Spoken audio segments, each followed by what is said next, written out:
jadi akar kata, kalau bahasa Indonesia namanya apatis. Apatis itu kan kesannya, sudahlah, tidak usah mikir hasilnya, paling ya begitu kan, itu apatis. Cuma arti aslinya begini, apatis itu apa? Orang melakukan sesuatu tanpa mikir hasilnya. Yang penting lakukan aja sebaik-baiknya sesuatu itu. Mbo hasilnya apa nanti? Itu apa tuh? Gambarannya kayak orang mana? Orang mana yang ndak mikir panahku nanti hasilnya kayak gimana, mikirnya gimana caraku manah paling baik.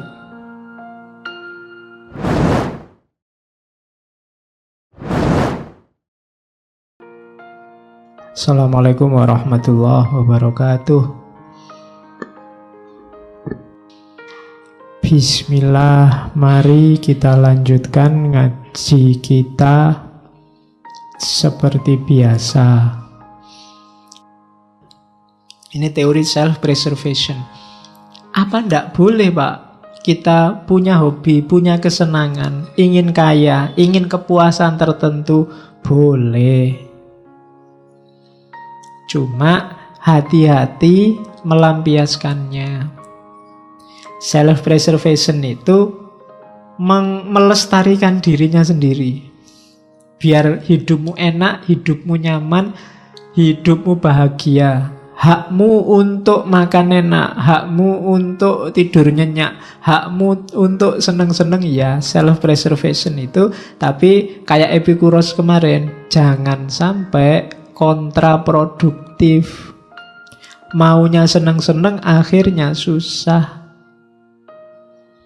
Kayak yang minum oplosan itu kan, maunya seneng-seneng, tapi akhirnya wallahu a'lam bishawab, innalillahi. Nah, itu kontraproduktif namanya.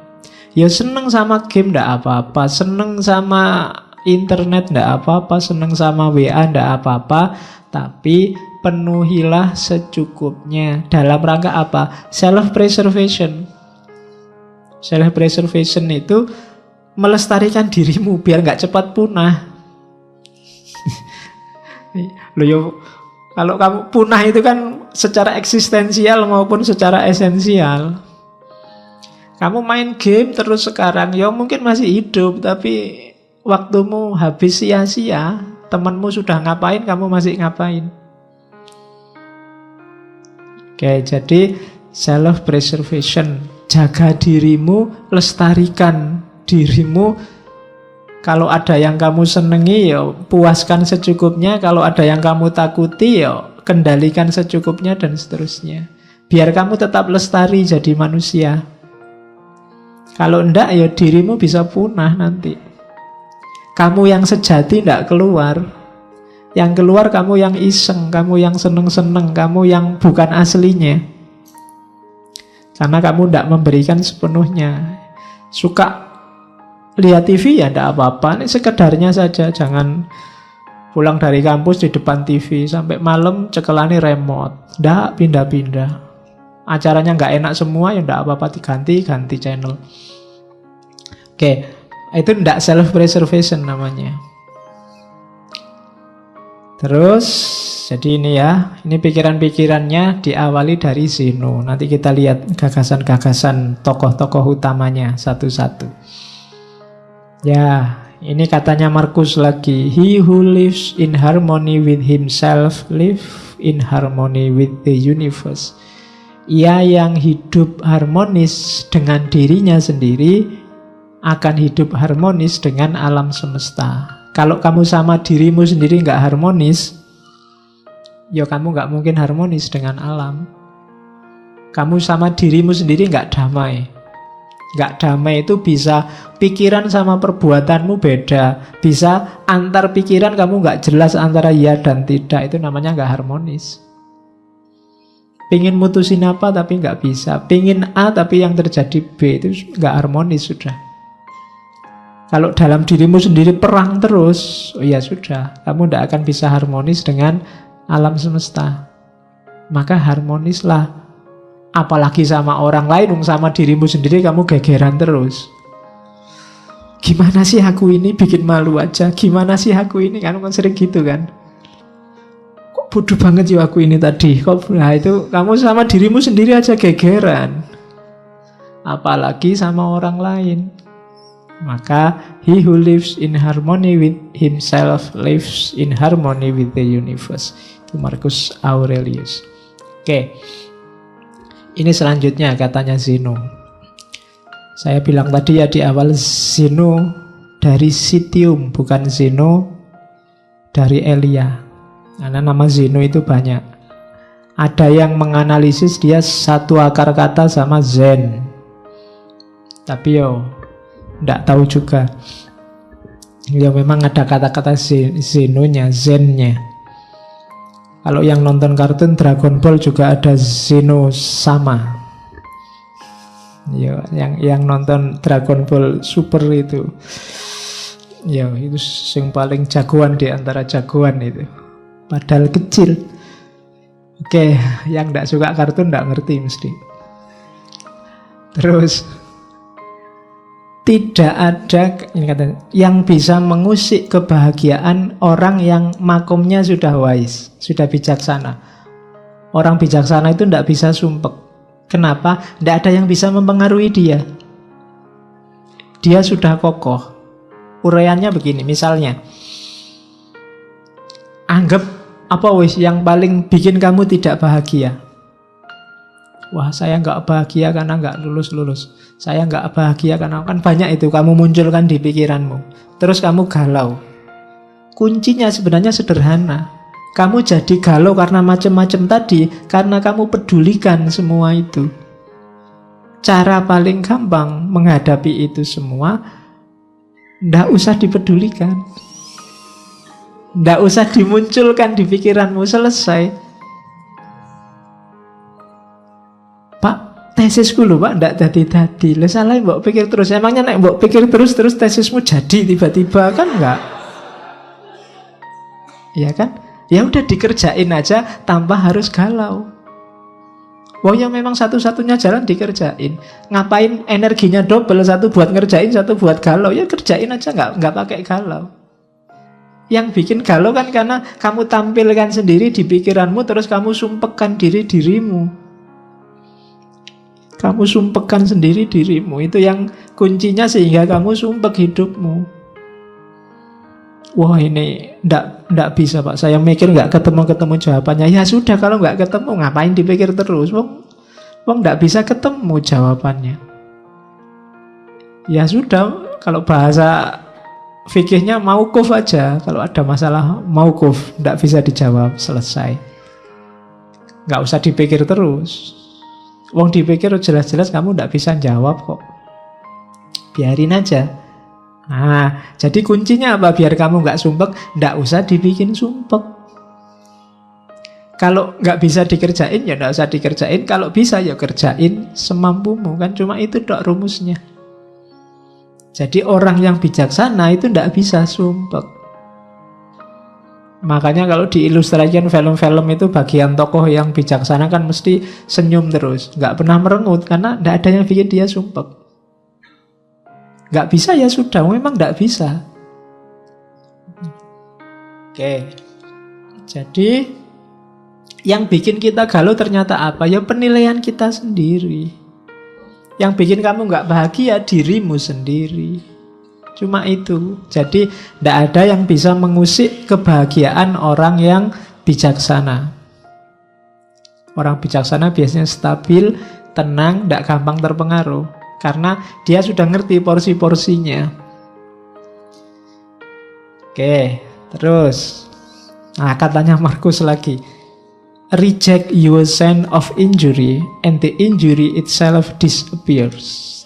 Tolaklah rasa sakit itu, dan rasa sakit itu akan hilang. Jangan mau lama-lama sakit. Patah hati misalnya, kasih waktu aja secukupnya. Atau tolaklah. Diputus sih diputus, nggak pakai sakit sih ya biasa aja. Kemarin berdua, sekarang sendiri. Kan cuma itu aja situasinya. Kalau kamu nggak mau sakit, nggak akan sakit. Hanya kamu mau sakit sih. Akhirnya dipikir-pikir sendiri, dibikin-bikin puisi sendiri, dibikin terus. Jadi terus kamu sumpek sendiri. Jadi tolak aja rasa sakit itu. Habis dimarahi dosen, sakit hatiku. Lah ngapain? Aku nggak mau sakit. Nggak sakit. Tapi karena kamu mau memasukkan rasa sakit itu dalam dirimu, ya sakit. Jadi reject your sense of injury and the injury itself disappears. Wong kamu baca WA aja kadang mangkel, kadang marah, kadang sakit, lu ngapain? Wong yang bikin ngawur kok, kadang ngarang-ngarang, kadang bohong. Wong kamu sudah ngerti hoak itu loh, kamu marah. Lah kok mau-maunya kamu menghabiskan energi untuk marah terhadap sesuatu yang tidak ada hubungannya sama dirimu. Kamu sakit tentang sesuatu yang menurut kamu itu tidak benar kok bikin kamu sakit, ya nggak usah. Jadi reject, tolaklah rasa sakit itu dan dia akan hilang. Itu yang katanya Marcus Aurelius. Jadi jangan mau sakit, jangan mau galau. Kuncinya lagi-lagi ternyata di pikiran. Kamu sendiri yang mendramatisir. Sehingga kasus biasa-biasa kayak film India. Jadi kamu terus nangis padahal ya biasa aja. Ya kayak kapan tadi apa ya, saya dapat WA yang anak kecil ayamnya mati terus dia nangis itu. Itu kan ayam mati biasa, tapi ya karena anak kecil nangis. Kalau kamu ikut nangis juga, itu baru bahaya. Jadi yang kayak gitu kamu nggak bisa menolak. Ada banyak hal yang sudahlah, itu tidak penting. Oke. Terus, dan itu nanti hubungannya dengan kontrol kita atas keinginan. Manusia itu memang fitrahnya dia bahagia kalau keinginannya tercapai. Berarti kunci kebahagiaanmu ada di keinginan. Maka pinter-pinterlah menegaskan keinginan. Begitu kamu keliru, kamu sedang bunuh diri. Bikin keinginan, rancang keinginan yang dalam kontrolmu, kayak tadi. Bukan sesuatu yang di luar jangkauanmu. Jadi, karena kalau kamu menginginkan sesuatu yang di luar jangkauanmu, hasilnya pasti kecewa. Jangan menginginkan sesuatu yang di luar jangkauanmu. Wong kamu sudah jelas sekarang semester 14 sudah mau kena DO. Saya cita-citanya cum laude, Pak, tercepat terbang. Wis ora iso jelas itu. Daripada kamu stres mending sudah sing penting lulus. Ya, jadi jangan menginginkan sesuatu yang di luar jangkauanmu. Nanti lihat artis di TV kamu jatuh cinta, pokoknya aku harus dapat dia. Ya, tidak mungkin, jauh. Wong artis itu, kamu siapa? Kan begitu. Nanti daripada kamu stres, tidak karuan juntrungannya loh. Ya cukup kamu beli kaca aja, lihat di kamar. Oke, jadi jangan menginginkan yang di luar jangkauan. Ukur kekuatanmu. Terus, karena kamu bisa kecewa kalau salah menetapkan keinginan. Saya, Pak, mulai sekarang ingin tiap malam sholat tahajud. Mulai jam 1 sampai subuh. Nggak putus-putus. Wis kecewa mesti kamu nanti. Iya. Kenapa? Mungkin di luar jangkauanmu, wong kamu sholat subuh, ayo. Iya. Jadi inginkan yang dalam jangkauanmu. Itu penting bagi yang tidak ingin stres. Oke. Karena itu, kalau tiba-tiba terbersit apapun yang menurutmu itu di luar jangkauanmu, kalimatnya Stoa apa? You are nothing in relation to me. Kamu tidak ada hubungannya sama aku. Jadi jauh-jauh. Jalan-jalan di mall, lihat orang belanja baju banyak sekali, harganya ratusan ribu. Kamu mau beli kaos 40 ribu aja diwolak-walik pintu. Nah, lihat orang itu, nggak ada hubungannya sama aku. Kita beda dunia. Jadi nggak usah membayang-bayangkan, menginginkan yang kayak yang kamu lihat, nanti kamu malah stres sendiri. Jadi kamu harus punya senjata ini tadi. You are nothing in relation to me. Ada cowok cewek pacaran, cakep, cowoknya cakep, ceweknya cakep, kamu nonton, kamu jomblo sudah bertahun-tahun. Biar nggak galau apa? You are nothing in relation to me. Kamu nggak ada hubungannya sama aku. Kita dunianya beda. Nah, lo itu lebih simpel lah daripada kamu stres. Mau kamu mangkel marah, malah menghabiskan energi kayak tadi untuk yang sia-sia. Biarin aja lah, mereka punya dunia sendiri, aku punya dunia sendiri. Aku cukup nonton TV sendirian, di kamar sendirian, makan sendiri, masak sendiri. Oke, yo bikinlah nanti narasi-narasi untuk lebih baik sendiri, lebih merdeka sendiri. Sudah apa-apa lah untuk menghibur diri. Jadi inginkan yang bisa kamu kontrol. Untuk yang tidak bisa kamu kontrol, kok tiba-tiba kamu berhasrat, katakan you are nothing in relation to me. Kamu tidak nyambung lagi, kita frekuensinya beda. Nah gitu aja kan, lebih nyaman, lebih enak daripada kamu stres. Ada orang dinasehati baik-baik nggak manut, oh ya sudah, you are nothing in relation to me, kita beda jalur, kan gitu. Kamu kan sering begitu, ada orang pikirannya beda sama kamu, terus kamu marah-marahin, dia juga marah-marahin kamu. Frekuensinya beda, dia apa-apain ya nggak nyambung. Tinggal kamu putus saja, ya kita frekuensinya beda. You are nothing in relation to me, kita beda dunia. Nah, jadi itu caranya untuk bahagia. Kontrol keinginan. Dari situlah nanti kamu ketemu kebebasan. Kalau ada yang tanya bebas itu apa? Bebas itu inginkan yang berada dalam kontrolmu. Jangan inginkan sesuatu yang berada dalam kontrol orang lain. Kalau cita-citamu menginginkan sesuatu yang jadi milik atau dikontrol orang lain, maka saat itu juga kamu jadi budak. Budaknya siapa? Budaknya orang lain yang mengontrol keinginanmu tadi. Kalau cita-citamu misalnya jadi PNS, dan menurutmu di luar kontrolmu, maka kamu akan jadi budak orang yang mengontrol penerimaan PNS. Kalau cita-citamu ndak jomblo lagi, punya pasangan, padahal di luar kontrolmu, kamu akan dikontrol orang yang bisa ngasih kamu pasangan atau menjanjikanmu jadi pasangannya. Ya kan? Kalau cita-citamu harta, padahal itu belum waktunya dan di luar kontrolmu, maka kamu akan jadi budak orang yang bisa memberikanmu harta.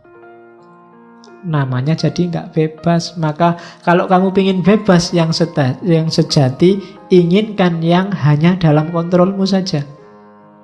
Yang di luar kontrolmu nggak usah diinginkan. Jangankan di luar kontrolnya orang lain, di luar kontrolnya Allah pun jangan ditagih-tagih ya Allah, kok dulu aku anaknya orang desa, mbok aku anaknya presiden apa anaknya menteri. Ya kalau kamu yang diinginkan itu, kamu jadi tidak bebas. Kebebasan itu inginkan yang dalam kontrolmu. Jangan nagih sesuatu yang di luar kekuasaanmu. Dan kamu nggak dosa kok kalau hanya menginginkan yang dalam kontrolmu. Nggak apa-apa, wong kekuasaanmu cuma itu. Agama kan mengajarkan begitu. Kalau kamu sholat nggak kuat berdiri, ya duduk. Nggak usah iri dengan orang yang bisa berdiri. Yang berdiri juga begitu, jangan iri, enak ya itu sholatnya duduk. Kalau pengen sholat duduk, sakit dulu. Kan begitu. Masing-masing punya jatahnya sendiri-sendiri. Ya mungkin jatahmu sekarang masih jomblo, yang lain jatahnya sudah punya pasangan, itu biasa. Jadi Tidak harus menginginkan yang di luar kuasamu. Kecuali janjane sudah dalam kuasamu, kamu nggak jomblo lagi. Tapi kamu milih jomblo, wah itu rasake dhewe nanti. Iya, kamu akan galau mesti. Harusnya kamu ambil, tidak kamu ambil. Jadi bebas yang sejati itu apa? Bebas yang sejati itu menginginkan yang dalam kontrolmu, bukan yang di luar kontrol. Mari kita demo biar Donald Trump gak jadi presiden Amerika lagi. Kejauhan. Hasilnya mesti stres. Jadi ya yang deket-deket lah. Terlalu jauh kalau Donald Trump. Ya orang Indonesia ya presiden Indonesia. Kalau gak kuat ya gubernur, gak kuat ya bupati. Kalau masih gak kuat ya Pak RT, Pak RW misalnya loh. Itu kan dalam jangkauanmu, bukan yang di luar jangkauanmu. Kalau mimpimu terlalu besar, hasilnya kecewa. Atau kamu jadi budak yang bisa mewujudkan mimpimu.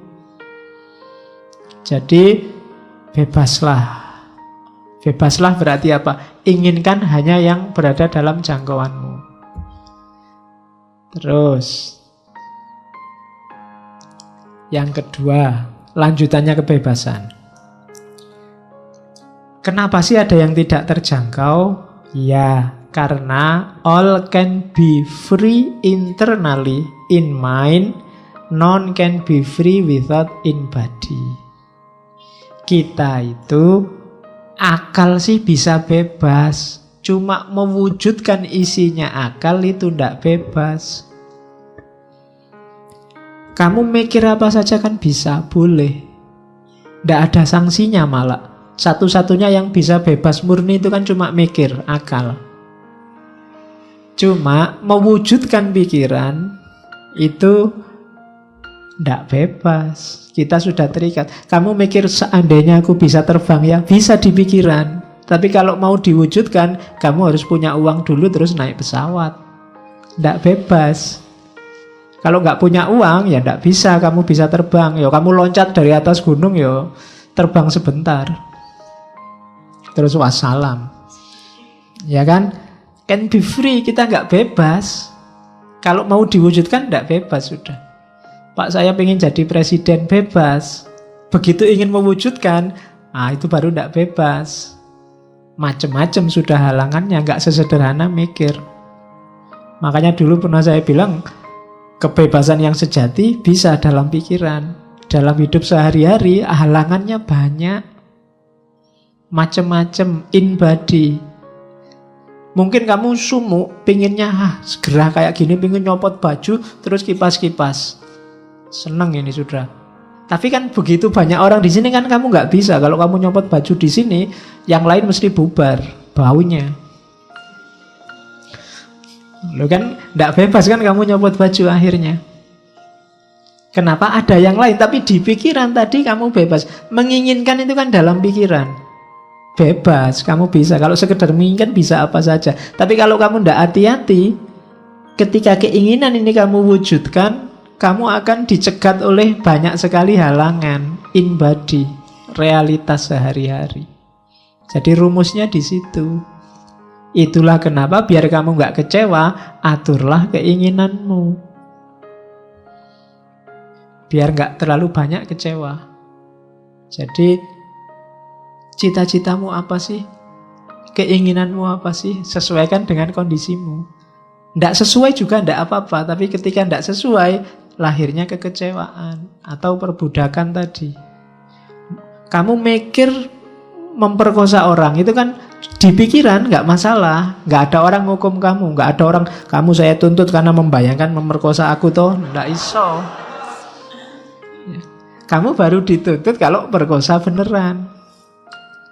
Jadi bebas, pikiranmu itu kamu bikin apa aja bebas. Kamu ditolak, nembak ditolak terus awas ya kamu nolak aku tak bayangke engko awas. Lho bayangke itu kan bebas di pikiran. Nggak ada orang bisa nyegat kamu bayangke sopo, itu kan nggak bisa.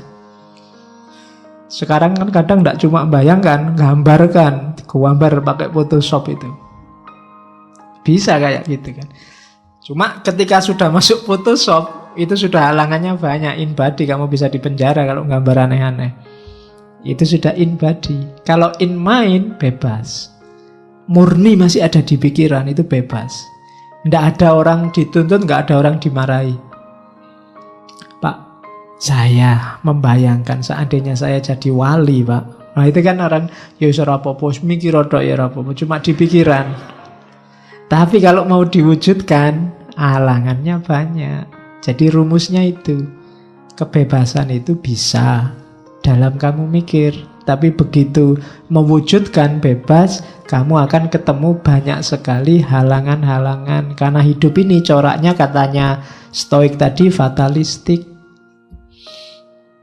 Terus, ini yang teori lain dari Stoicisme, namanya teori apate. Apate itu nanti jadi akar kata, kalau bahasa Indonesia namanya apatis. Apatis itu kan kesannya, sudahlah, nggak usah mikir hasilnya, paling ya begitu kan, itu apatis. Cuma arti aslinya begini, apatis itu apa? Orang melakukan sesuatu tanpa mikir hasilnya. Yang penting lakukan aja sebaik-baiknya sesuatu itu, mbok hasilnya apa nanti. Itu apate. Gambarannya kayak orang manah. Orang mana yang ndak mikir panahku nanti hasilnya kayak gimana, mikirnya gimana caraku manah paling baik. Itu apate. Aku ndak tahu besok IP ku bisa 4 apa ndak, yang penting aku belajar sekuatku. Itu apate. Aku ndak ngerti ngaji filsafat ini, aku paham apa enggak, yang penting teko sak kuat-kuatku ngantuk tak tahan-tahan. Itu apate. Apatis. Jadi hidup itu rumusnya ini, kita ndak bisa menguasai hasil, tapi kita menguasai proses. Itu tadi yang saya bilang, kelompok Stoa ini banyak diadopsi nanti gagasannya oleh agama-agama baik Kristen maupun Islam. Kamu kan menyebutnya hari ini bau Asy'ariyahnya kan ada. Jadi kita menguasai usaha tapi tidak menguasai hasil. Itu namanya kalau di Stoa kiasannya kayak orang mana. Apakah panahnya nanti tepat sasaran atau enggak masalah. Yang penting kita sudah berusaha semaksimal mungkin. Seandainya enggak tepat, kita enggak menyesal. Yang penting kamu sudah belajar sekeras mungkin. Kalau hasilnya enggak maksimal, kamu enggak menyesal. Tapi kalau kamu enggak belajar sekeras mungkin, hasilnya kok enggak maksimal, kamu pasti menyesal. Karena, tadi mbok aku serius dikit. Kayak kamu nggarap tesis atau nggarap skripsi itu loh. Waduh, ini sudah mepet waktunya.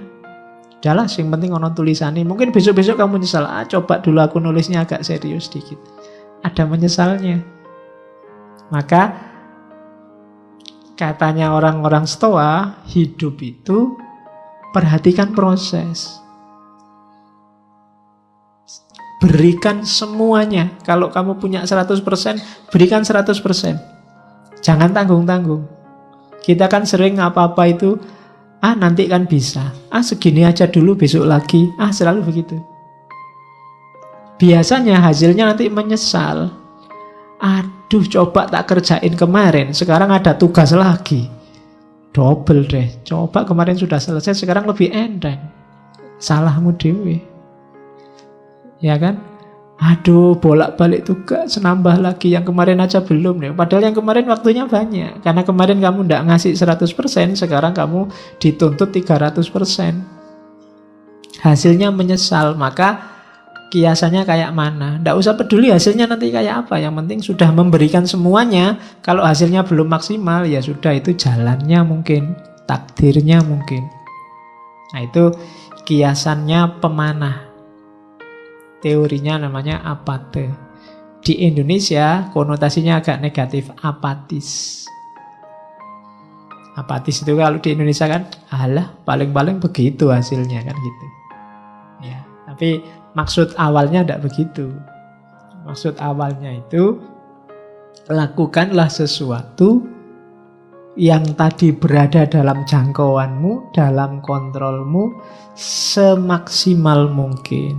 Hasilnya apa? Wallahu a'lam. Kalau di agama kan Allah itu kan tidak menghisap hasilnya, tapi menghisap prosesnya. Sejauh mana usahamu mendekati dia, itu nanti yang dihisap. Sukses apa enggak, wallahu a'lam juga. Wong kita memang kuatnya, yang kita kuasai cuma proses. Minum ini kan usaha semaksimal mungkin. Ya, jangan sambil ngomong nanti keselak, itu namanya semaksimal mungkin.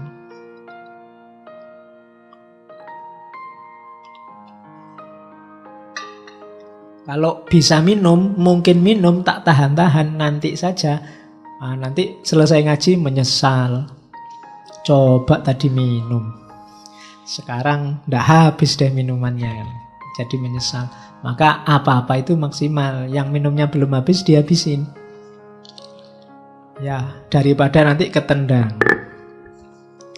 Oke, jadi baik buruk, menyesal tidak menyesal itu tergantung berapa persen usaha yang diberikan. Terus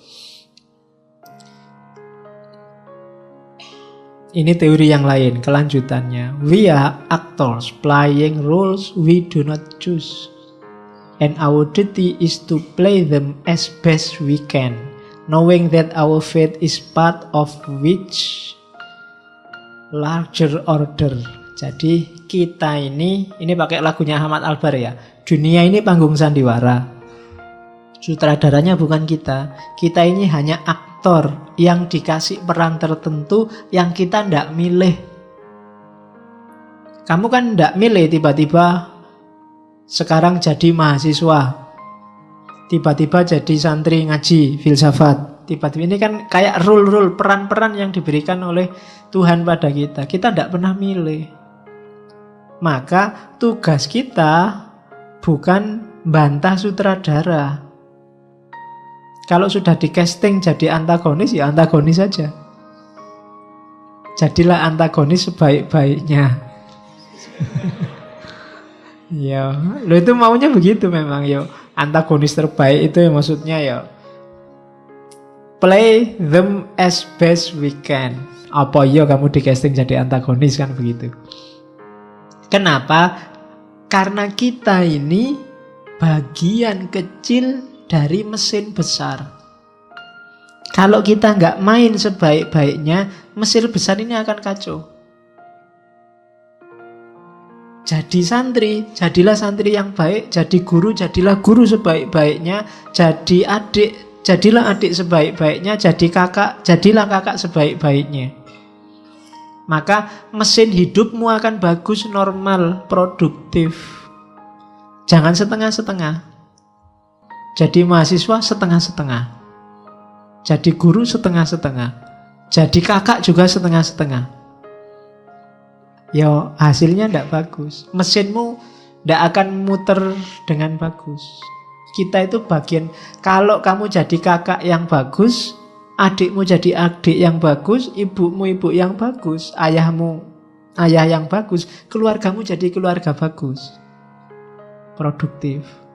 Pemimpinnya harus bagus, rakyatnya juga harus bagus.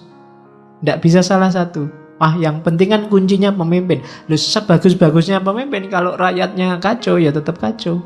Karena ini organisme besar. Bahkan organisme besar ini tidak sekedar keluarga, tidak sekedar negara, tapi alam semesta. Jangan dikira chaosnya Suriah itu ya Suriah saja. Imbasnya pasti ke Indonesia. Buktinya banyak Indonesia yang ketut masuk ke sana. Jangan dikira gegerannya apa hari ini. Korea Utara sama Malaysia itu urusan mereka saja. Kalau benar terjadi perang, imbasnya pasti ke sini. Wong kita ini mesin besar kok. Israel sama Iran misalnya perang, terus dua-duanya mengeluarkan nuklir. Yang kiamat bukan cuma Israel sama Iran, ya sak dunya rusak kabeh. Karena kita organisme besar.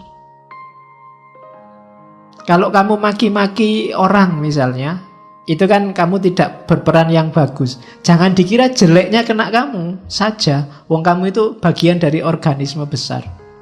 Keluargamu mungkin kena, kuwi anake sapa nek ngomong kaya ngono kuwi. Murite sapa lho, gurunya kena. Candi kuwi, daerahmu kena. Iya kan? Jadi jangan dikira urusannya cuma sama dirimu. Kita ini sekrup kecil dalam organisme besar. Maka jalankan peranmu sebaik-baiknya. Nggak usah bahas casting. Aduh, castingku kok ndak enak ini jadi adik, penginku jadi kakak. Ternyata nggak punya adik, punyanya kakak, toh akhirnya jadi adik. Ya jadilah adik yang baik. Enak jadi dosen ya tinggal merentah-merentah, nugas-nugasin. Lu dosennya dulu juga pernah jadi mahasiswa. Dulu, sekarang castingnya ganti. Maka castingmu sekarang baru jadi mahasiswa. Perankan sebaik-baiknya. Biar nanti sama sutradaranya kamu diganti casting yang enak. Kalau jadi mahasiswa nggak becus, yo casting selanjutnya kan yo logos tadi loh, ada logikanya, ada hukumnya. Jadi we are actors playing roles we do not choose, and our duty is to play them as best we can, knowing that our fate is part of much larger order. Jadi kita ini skrup kecil dalam mesin besar. Mesin besar itu murnya satu copot aja ya sudah wassalam. Semuanya ikut kacau. Terus oke, ini rumus terakhirnya, realistis. Realistis itu apa? Do not seek to have everything that happens as you wish, but wish for everything to happen as it actually does happen. Jangan berusaha agar segalanya terjadi seperti yang engkau inginkan, namun inginkanlah agar segalanya terjadi seperti yang seharusnya terjadi. Jadi inginkan yang seharusnya, bukan inginkan sesuai keinginanmu, bukan mengusahakan sesuai keinginanmu. Jadi saya pinginnya sih nggak belajar Pak, tapi nilaiku bagus. Nah, itu karepmu lah ngono kuwi. Gitu loh. Sunnatullahnya kalau ingin nilai bagus, belajar. Jadi berusahalah agar yang kamu inginkan itu yang seharusnya terjadi. Hidupmu lebih damai. Hidupmu akan tenang. Kalau yang kamu inginkan jadi basisnya bukan keinginanmu tapi realitasnya, itulah yang namanya realistis. Ya saya realistis saja Pak. Kalau jadi milioner mungkin tidak bisa, jutawan mungkin bisa lah kalau besok kira-kira kerjaan saya ini. Itu namanya realistis. Yang kamu hitung bukan keinginanmu. Kalau manut keinginanmu sih pengenmu jadi orang paling kaya se-Indonesia, tapi ya orang mungkin. Nah, itu namanya melihat fakta berdasarkan realitas, bukan berdasarkan keinginanmu. Itu namanya realistis. Kuncinya hidup tenang itu hidup yang realistis. Pak, kalau wajah saya kayak gini ya, asal punya pasangan aja alhamdulillah. Itu lebih nyaman daripada saya Pak kulitnya putih, rambutnya panjang. Ya wis. Susah nyarinya. Ada kuda putih. Kulitnya putih, rambutnya panjang. Oke, jadi hiduplah realistis saja. Sesuai standarmu, ya kamu yang bisa ngitung. Kayak tadi loh, yang dalam kontrolmu. Di luar itu jangan. Terus filsafat politik. Ya, ini hubungannya sama tadi. Kita bagian kecil dari mesin besar. Maka dalam hidup bersama kuncinya harmoni. Harmoni itu terjadi ketika kita tidak ngitung keinginan kita, tapi yang kita hitung kepentingan bersama biar mesin besar ini jalannya bagus. Kehidupan bersama kita jalannya bagus. Manusia pertama-tama bukan individu tapi kawanan. Kawanan bahasa Indonesia ya, bukan bahasa Jawa. Ya bahasa Jawa kawanan itu jenenge. Jadi kawanan itu, kita ini pertama-tama makhluk sosial. Kita tidak mungkin dan tidak bisa hidup sendirian. Maka pentingkan dulu kehidupan bersama. Itu pertama, politiknya Stoa. Politiknya Stoa yang kedua, asumsinya adalah hidup ini, tak baca aja ya, karena semua manusia itu levelnya sama, harusnya kita ini kan manusia yang sama seluruh dunia. Harusnya ada aturan bersama yang mengikat kita. Hari ini sudah terwujudkan antara lain lewat model-model PBB, model-model deklarasi HAM. Itu dulu yang mencita-citakan awal orang-orang seperti kaum Stoa ini. Jadi jangan terlalu banyak aturan yang beda-beda. Wong kita ini manusia hidup di dunia yang sama. Bikinlah aturan yang berlaku untuk semua orang. Begitu aturan itu beda-beda, lahirnya pasti nanti diskriminasi. Nyari aturan seminim mungkin atas dasar kemanusiaan umum. Jadi bikin semacam unified human society.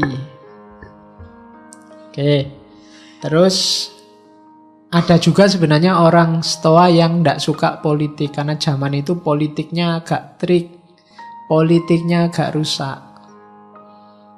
Jadi mereka anti hukum bikinan manusia. Yang mereka percaya hukum alam, bukan hukum Tuhan loh ya, hukum alam. Alam ini ada hukumnya, yaitu yang kita pedomani. Ya hukum alam kayak tadi, logosnya Tuhan tadi loh. Yang males, ya nanti tidak sukses. Yang rajinlah yang sukses. Yang tekun, nanti sukses. Ini hukum-hukum alam. Yang kita pedomani ini, bukan hukum bikinan. Kalau hukum bikinan, sifatnya parsial dan temporal. Jadi itu filsafat politiknya Stoa. Jadi pertama-tama sadari kita hidup di alam semesta ini semacam organisme. Organisme itu kayak tubuhmu itu loh, organisme. Kalau matanya sakit, semua tubuh ikut merasakan sakit, itu organisme. Kayak mesin, kayak laptop ini, yang error keyboardnya, semua fungsi yang lain nggak ada artinya. Yang error VGA-nya, ya semua fungsi yang lain juga nggak ada artinya. Yang error layarnya saja sebenarnya, tapi ya semua fungsi yang lain nggak ada gunanya. Itu namanya organisme.